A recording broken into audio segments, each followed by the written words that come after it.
As an atheist, people are always asking me, Grayson, how can you possibly explain the origins of Christianity without any supernatural miracles? If there was no resurrection, then why would Jesus' followers have gone and been martyred and been put to death for something that was a lie, or at the very least, something that was not true? How could secular, naturalistic events explain such devotion in early Christians and explain the historical record as we know it with the events that happened in Jerusalem around the 30s AD? So let's talk about it. My name is Grayson Hawk. I make videos about science, history, and religion. The first thing that we should all be able to agree on, other than the mythicist people, is that Jesus was a real historical figure who lived and died, and that he was crucified by the Roman official Pontius Pilate. The vast majority, the consensus of historians, agree on this first point. And Jesus was a Second Temple period apocalyptic preacher in the vein of others, for example, John the Baptist, that preceded him and were relatively common for that era, preaching of the coming apocalypse, which would change the world order and rescue the Jewish people from the bounds of Roman tyranny and would rescue their political situation. There were numerous preachers in Jesus' day talking about this apocalyptic coming of this new era right around the corner, and Jesus was one of those that was talking about this coming kingdom of God. And it seems apparent that Jesus' followers believed that he was the Messiah, the Jewish king that would come and bring about this kingdom of heaven on earth and would change the fundamental orderings of the world to put God's chosen people first. There was just one problem, however, is that the prophecies and the expectations of Jews in the Second Temple period would have been for their Messiah to have been brought about political liberation for the Jewish people and to become the king of the Jewish people. They are a messianic king in the veins of Cyrus or David. But Jesus dying on the cross does not align with that at all. Jesus being publicly executed in a humiliating way meant for criminals did not align with the expectations of what his followers thought for their messianic king to bring about this new age. Now, many people mistakenly think that the empty tomb is some sort of objective historical fact that must be explained, but it actually runs contradictory to much of what we know and understand historically about the Roman Empire. You see, the Romans could be a little sadistic about public execution, to put it mildly. The victims of crucifixion died a horribly painful death on the cross and then were often left up there for several days to rot and then thrown unceremoniously in an unmarked group mass grave. This is by far the most likely probable scenario for Jesus' body after the crucifixion based on what we know of the history of the Roman Empire. There were rare instances where the Romans would make exceptions and allow the grieving family or influential religious figures or local authorities to gain access to the body instead for a more proper burial. But again, these are rare, and Jesus' family would not have had the means to claim his body. Mary wouldn't have been able to transport his body back to Nazareth, so it seems unlikely, in fact stretching plausibility, to think that the Romans, who had just crucified this man with the consent and expressed desire of the ruling theological class in Jerusalem at the time. So both authorities are against this man, and they condemned him as a criminal, as a traitor, like the lowest of the low. They humiliated him on the cross, and then we're supposed to believe that hours later they changed their mind and decided to honor him by granting his body a proper burial with Joseph of Arimathea, some supposed rich guy that was never mentioned before this point. I mean, it strains plausibility to think that this is a historically documented scenario, especially when it flies in the face of what we rationally understand from the actual documented history of how Rome disposed of crucifixion victims. So I'm sorry to be the one to break this to you, Christians, but in all likelihood, Jesus' body began decomposing on the cross and then was tossed into an unmarked mass grave where it then decomposed and was lost to time. So then what about all these resurrection appearances that are talked about in the Gospels? Well, the first thing that we need to talk about is the authorship and the timeline of these Gospels, because the very first written records of any Christians writing down anything about this religion that we still have today are from Paul, who was not an eyewitness to the resurrection at all. He wasn't there to see it. Paul had a vision of this resurrected Jesus in much later after the resurrection happened, and it doesn't seem to have any physicality to this vision of his. So people have religious visions all the time. I would not count the testimony of a religious vision as evidence that a physical resurrection actually occurred. Now, as I said earlier, Paul leaves us the earliest known historical written records of any of this, and in Paul's letters he hardly mentions any details at all about any physical appearances post-resurrection to anyone. The only time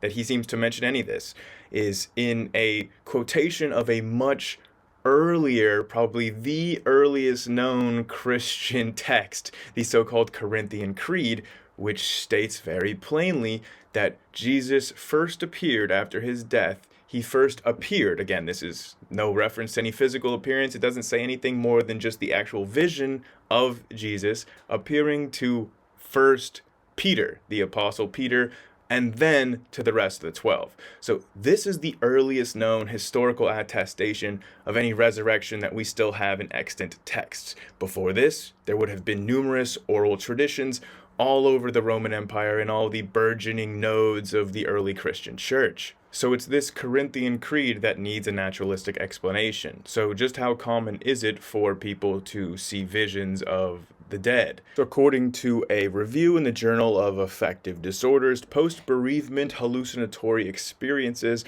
are actually relatively common in the population, and it's commonly reported for loved ones to actually visually see their loved ones maybe sitting in their favorite chair or in a state of extreme grief, appearing to them in some sort of dream or vision and speaking to them and interacting with them in some way, even touching them, or sometimes they can smell them. Sometimes these hallucinations can be very, very powerful, and they affect not an insubstantial amount of the population. Now, Jesus's followers would have been primed for just such an experience. If you recall, these followers worshipped and believed that Jesus was the next messianic king, and somehow they had to rationalize what had just happened after watching him getting publicly executed by the authorities. Now, in this extreme state of cognitive dissonance, there were two options available to his followers. Either they would have to admit that they were wrong about this Jesus guy being the Messiah if he was just killed like that and did not bring about the kingdom of heaven, and that would mean that they had wasted these previous years of their lives. They had abandoned their previous lives as fishermen and working class people and their families, and they had gone and followed this guy for years. And this is part of their identity. This would mean changing everything that they fundamentally understood, both about themselves and the world. That's option A.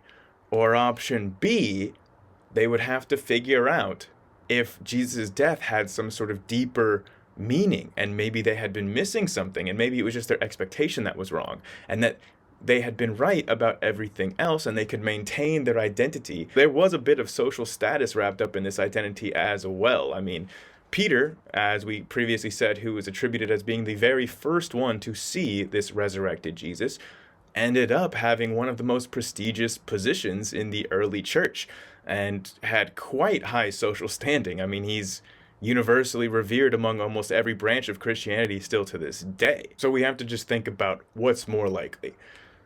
Either Jesus physically resurrected from the dead in a supernatural miracle, or Paul experienced a very naturalistic and relatively common phenomenon of a post-bereavement hallucination. Then, of course, when Paul began sharing his experiences with Jesus' other followers, this then led to them having similar experiences. I have personally observed similar group hallucinations when I have visited faith healings, and as soon as one person starts reporting some kind of presence, you'll see that people around them begin reporting feelings this exact same presence. These followers of Jesus had been primed especially to have faith in Jesus as the Messiah. So this would be the ultimate test of that. And through Peter's testimony, through their own experiences, this faith in the resurrected Jesus then began to spread without having any physical resurrection even necessary. And for anyone who at this point is thinking this is beyond implausible, I mean, it's just think about in contemporary world today, right? We have smartphones, we have video cameras, we have ways to document things. Think about how quickly misinformation spreads today. Like half of the US still thinks that Donald Trump won the 2020 election despite all evidence to the contrary, despite the testimony of people to the contrary. They don't believe them. So to think that this sort of rumor about the resurrection could not spread and people couldn't have faith in it in the first century is a little absurd to me, to think that this is unreasonable, especially when we have other numerous examples of other figures where they were supposedly seen after they had died. We've got like Romulus, we've got Apollonius, we've got even Nero had post-resurrection. Like Nero, people thought he was leading armies after he died. Like he was resurrected into a full general leading an army. So like, this is not all that uncommon in history for these sort of rumors of resurrections to spread and people to claim that there are numerous witnesses for these. This is not some sort of historical aberration, especially considering that resurrection theology is also present in other aspects of Second Temple Judaism, that this would just not be too far afield from the sort of canon of what these followers would be expecting could be possible in the world. And again, Paul, who has the earliest Christian writings available, didn't mention anything about any empty tomb, any visitations physically to anybody.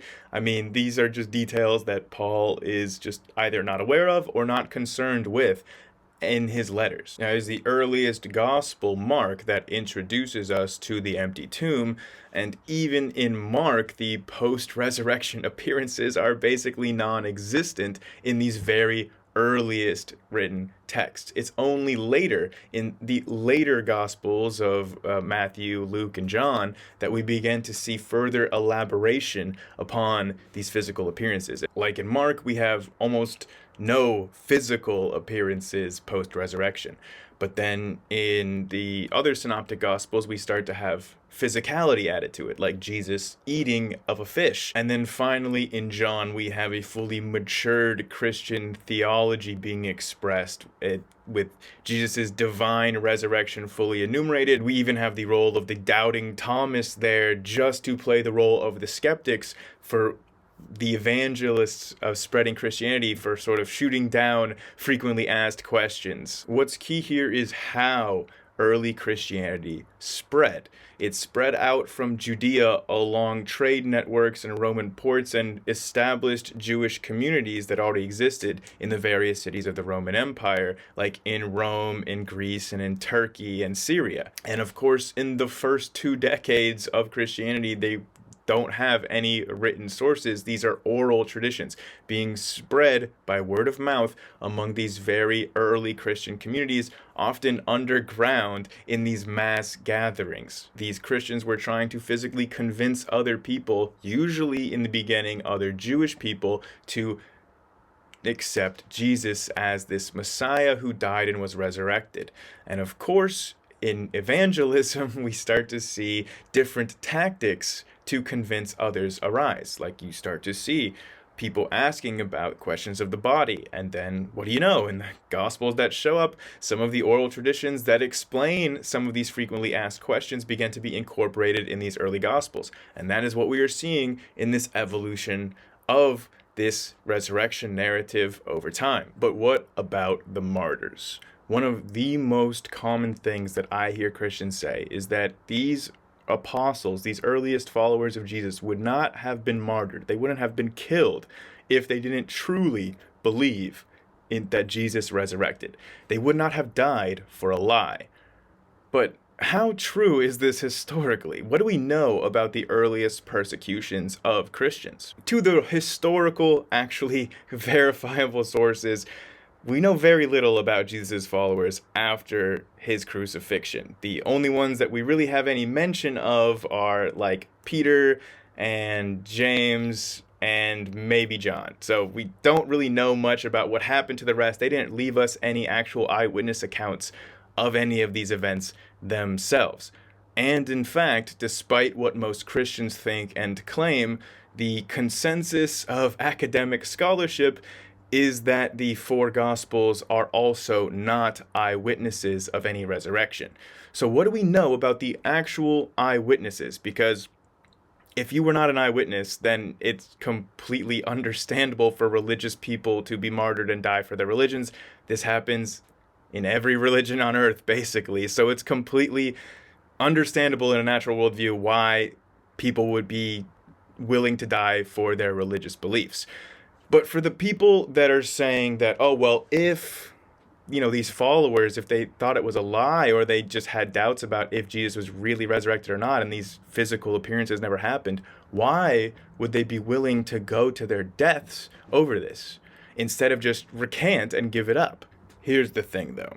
We don't actually have any reliable historical records or texts describing any eyewitnesses to any of these events being martyred for their beliefs and having the opportunity to prevent their deaths by recanting.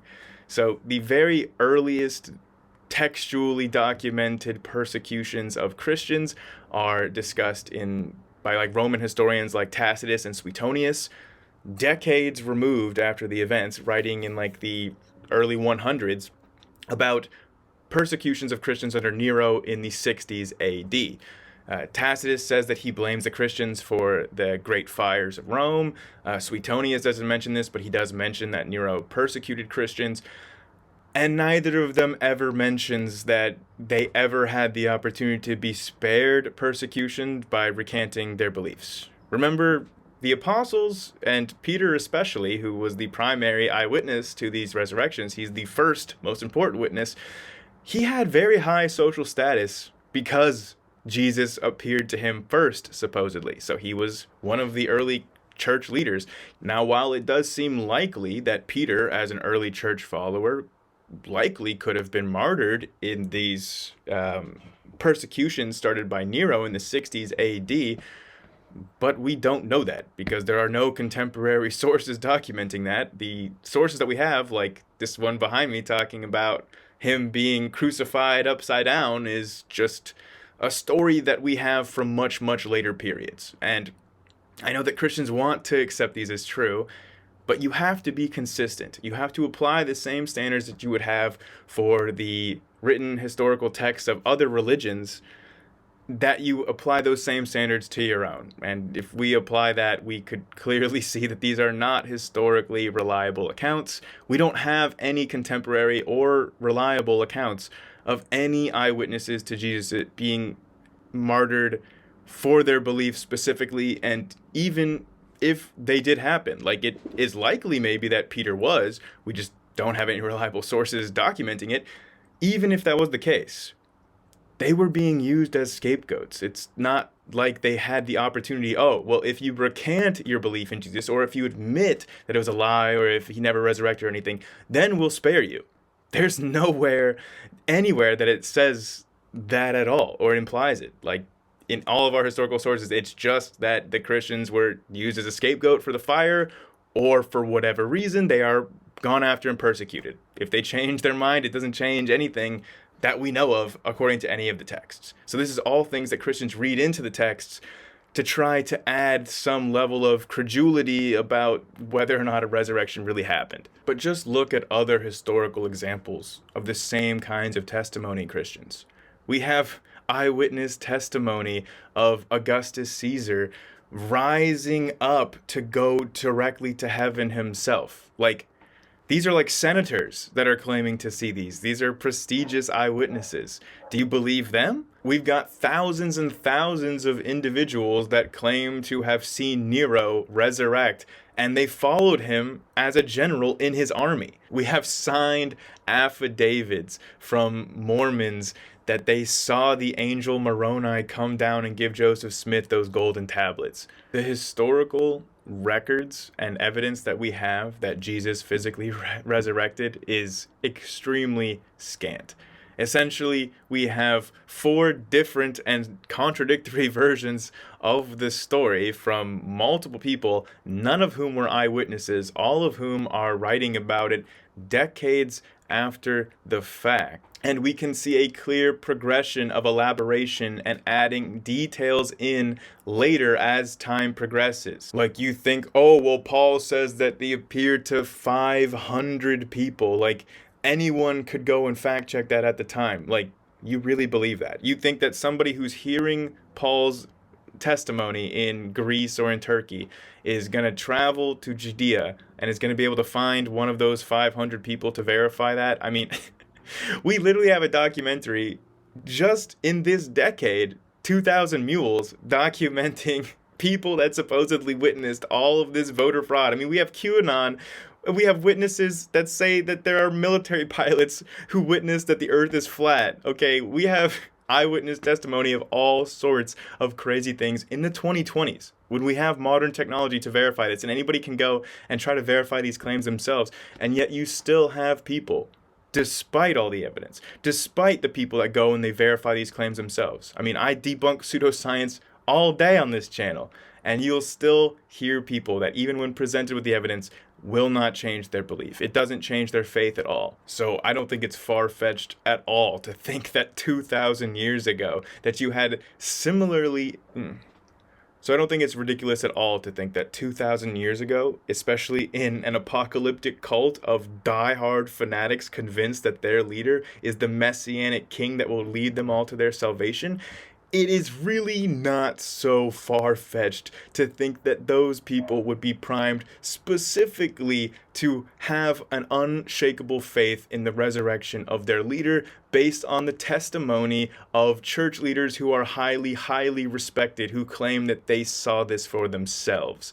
None of this is surprising. None of this requires any kind of supernatural miracle to explain. The origins and spread of early Christianity make complete sense in a naturalistic paradigm, and I don't think that there's any stretch that needs to be made in order to make sense of the historical facts as we see them. In fact, the only stretches that I see are when the Christian apologists try to stretch the historical facts to smuggle in their Christian beliefs.